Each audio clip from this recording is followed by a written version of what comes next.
Sur la gauche, vous avez les paliers de tous les sujets que nous allons aborder. Amorçons notre descente avec l'interface utilisateur. Le submersible Nemo n'est pas complet. Il faut positionner ces 3 derniers propulseurs. Éditons le sous-assemblage. La touche de raccourci S inclut maintenant la recherche des commandes pour montrer par exemple où se trouve l'emplacement le plus proche pour créer un système de coordonnées en cliquant sur l'œil. La position et l'orientation des propulseurs ont été calculées avec précision. On pourrait alors imaginer créer une contrainte avec un système de coordonnées. Ceux-ci peuvent être maintenant définis à l'aide de valeurs numériques de positionnement et d'orientation en X, Y et Z. L'affichage des plans et des origines n'est pas activé. Je ne les vois donc pas graphiquement.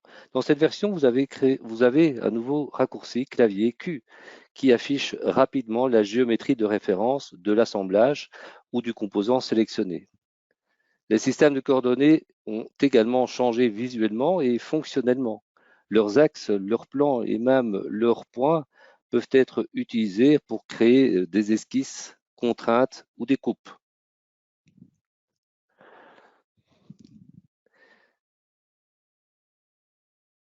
Il faut maintenant symétriser les propulseurs. Donc Q pour sélectionner mon plan et S pour la recherche et l'ajout de la commande dans la fenêtre en cliquant sur le petit plus. Si je veux bien démarrer maintenant. Voilà. Donc ici, avec la commande S, je rajoute la commande symétrie. Comme ça, il sera directement accessible la prochaine fois. Il ne me reste plus qu'à sélectionner mes composants.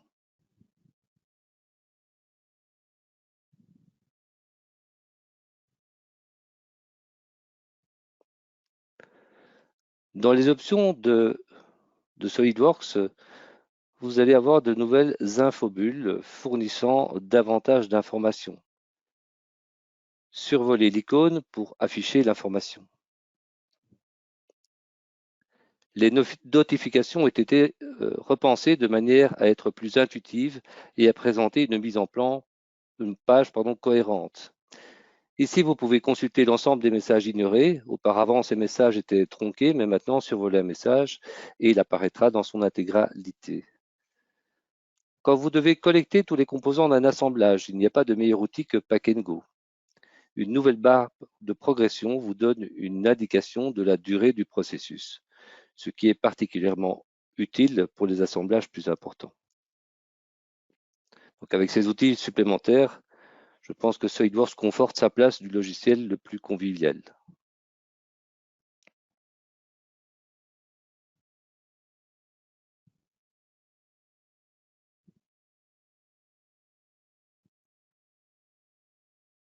Donc en résumé, vous avez la barre de raccourci et la recherche des commandes avec le raccourci clavier S, le système de coordonnées qui peut être positionné numériquement, les raccourcis de géométrie de référence directement avec la touche Q, très pratique cela, et si vous cliquez à côté, ils disparaissent automatiquement, même s'ils ne sont pas affichés dans l'œil au niveau des interrupteurs niveau 1.